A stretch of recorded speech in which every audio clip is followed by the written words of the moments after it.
ನನಗೆ ಈ ಘಟನೆ ನೋಡಿದಾಗ ನೀವೇನೊಂದು ಒಳ್ಳೆ ಪ್ರಶ್ನೆ ಕೇಳಿದಿರಿ.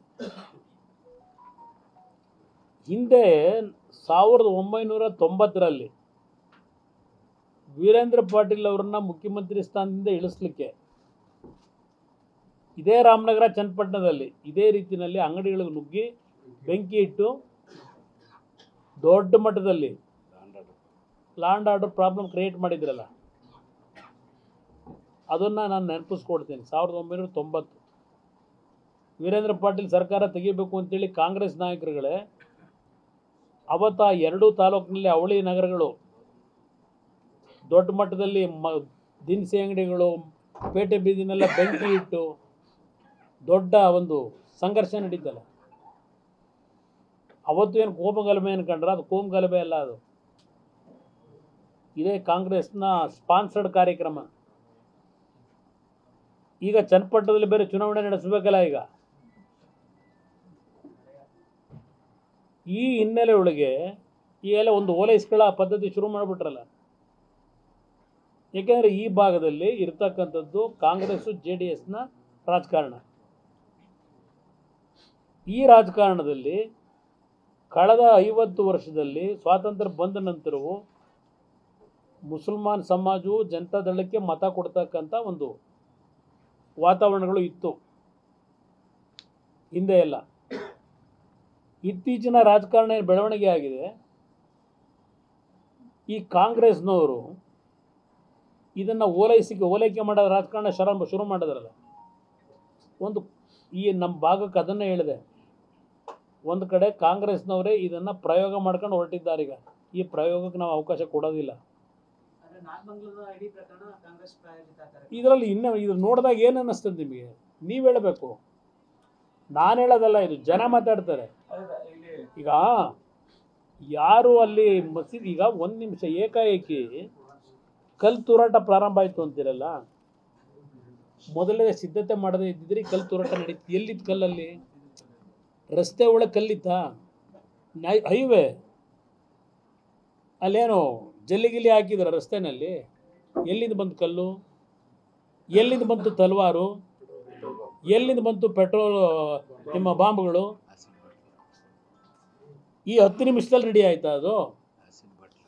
ಆ್ಯಸಿಡ್ ಬಾಟ್ಲುಗಳು ಎಲ್ಲ 10 ನಿಮಿಷದಲ್ಲಿ ರೆಡಿ ಆಯ್ತಾ? ಇದು ವ್ಯವಸ್ಥಿತವಾಗಿ ಮಾಡದೇ ಇದ್ದಿದ್ರೆ ಇದು ನಡೀಲಿಕ್ಕೆ ಸಾಧ್ಯವಾ? ಇಂಥ ಒಂದು ಘಟನೆ ಇವತ್ತು ಒಂದು ಸಮಾಜದ ಮೇಲೆ ದಬ್ಬಾಳಿಕೆ ಆಯಿತು ಅಂತ ಹೇಳಲ್ಲ ನಾನು. ಈಗ ಮುಸಲ್ಮಾನ್ ಅಂಗಡಿಗಳನ್ನು ಸುಟ್ಟಿದ್ದಾರೆ, ಅವರ ವ್ಯಾಪಾರ ಮಾಡ್ತಕ್ಕಂಥ ಮಳಿಗೆಗಳನ್ನು ಸುಟ್ಟಿದ್ದಾರೆ. ನಮ್ಮ ಹಿಂದೂ ಸಮಾಜದವರು ಕಷ್ಟಪಟ್ಟು ಜೀವನ ಮಾಡ್ತಕ್ಕಂಥ ಅವರ ಮಳಿಗೆಗಳನ್ನು ಸುಟ್ಟಿದ್ದಾರೆ, ಇವ್ರದ್ದು ಸುಟ್ಟಿದ್ದಾರೆ. ಎರಡು ಥರ ಆಯಿತು. ಇದಕ್ಕೆ ಕಾರಣ ಯಾರು? ಸರ್ಕಾರದ ವೈಫಲ್ಯ. ಇಲ್ಲಿ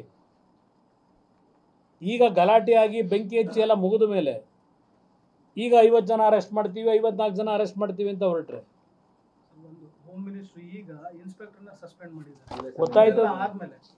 ಗೊತ್ತಾಯ್ತು. ನೆನ್ನೆ ರಾತ್ರಿನೇ ನಾನು ಯಾವಾಗ ನನ್ನ ವಿಷಯ ಬಂದಿದೆಯಣ್ಣ, ನೆನ್ನೆ ರಾತ್ರಿ ನಾನು ಮೊನ್ನೆ ರಾತ್ರಿನೇ ಹೇಳಿದ್ನಲ್ಲ ಬರ್ತೀನಿ ಇಲ್ಲಿಗೆ ಅಂತೇಳಿ.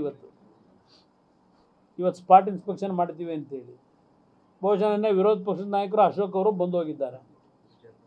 ಇದೆಲ್ಲ ಆದಮೇಲೆ ಮತ್ತೆ ಇವ್ರು ಮಾಡ್ಕೊಂಡಿರೋ ತಪ್ಪು ಅರಿವಾಗಿದೆಯಲ್ಲ, ಅದು ಮುಚ್ಕೊಳ್ಳೋಕ್ಕೋಸ್ಕರ ಇಲ್ಲ ನಾವು ಆ್ಯಕ್ಷನ್ ತಗೊಂಡಿದ್ದೀವಿ. ಈಗ ನಾವೀಗ ನಿಮ್ಮ ಮುಂದೆ ಇವತ್ತು ಇವ್ರು ಮಾಡಿರ್ತಕ್ಕಂಥ ವೈಫಲ್ಯಗಳ ಬಗ್ಗೆ ಚರ್ಚೆ ಮಾಡೋಕ್ಕೆ ಹೊರಡ್ತೀವಿ ಅನ್ನೋದು ಗೊತ್ತವರಿಗೆ. ಅದಕ್ಕೀಗ ಸಮಜಾಯಿಷಿ ಕೊಡೋದಕ್ಕೆ ಈಗಾಗಲೇ ನಾವು ಆ್ಯಕ್ಷನ್ ತಗೊಂಡಿದ್ದೀವಿ, ಸ್ಟಡಿವಾಗಿ ಇವತ್ತು ವೈಫಲ್ಯ ಎದ್ದಿದ್ದರಿಂದ ಅಂತ ಇದು ಹೇಳೋದಕ್ಕೋಸ್ಕರ ಈಗ ಮಾಡ್ಕೊಂಡು ಸಸ್ಪೆಂಡ್. ಮೊನ್ನೆ ಯಾಕೆ ಮಾಡಲಿಲ್ಲ? ಇಲ್ಲಿ ಸಸ್ಪೆಂಡ್ ಮಾಡಿರೋ ಅಧಿಕಾರಿ ಯಾರು? ಇಲ್ಲಿ ಅಶೋಕ್ ಕುಮಾರ್ ಅಂತೇಳಿ ಈ ಇಷ್ಟು ಜನ ಸೇರಿಸೋರಲ್ಲ. ಈಗ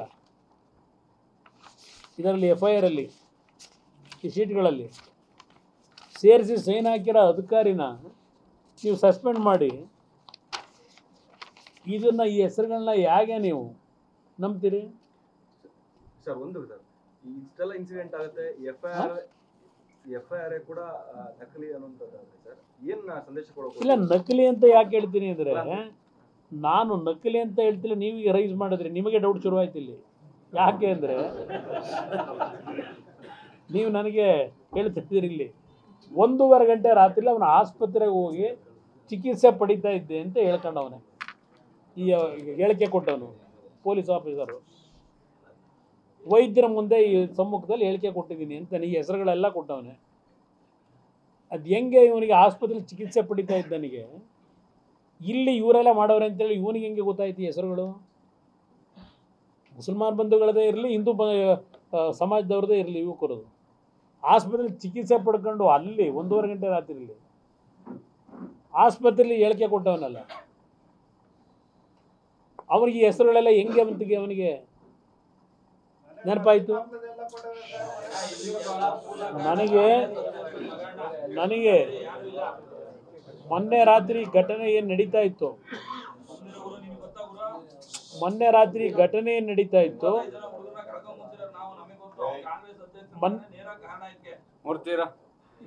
ರಾತ್ರಿ ಕೆಲವರು ಯುವಕರು ಫೋನ್ ಮಾಡಿ,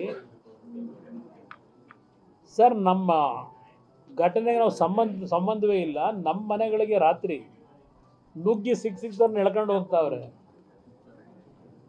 ಇದು ಹೇಳಿಕೆ ಕೊಡ್ತಾರೆ ನನಗೆ ಮೊನ್ನೆ ರಾತ್ರಿ ಫೋನ್ ಮಾಡಿ ಡೆಲ್ಲಿಗೆ.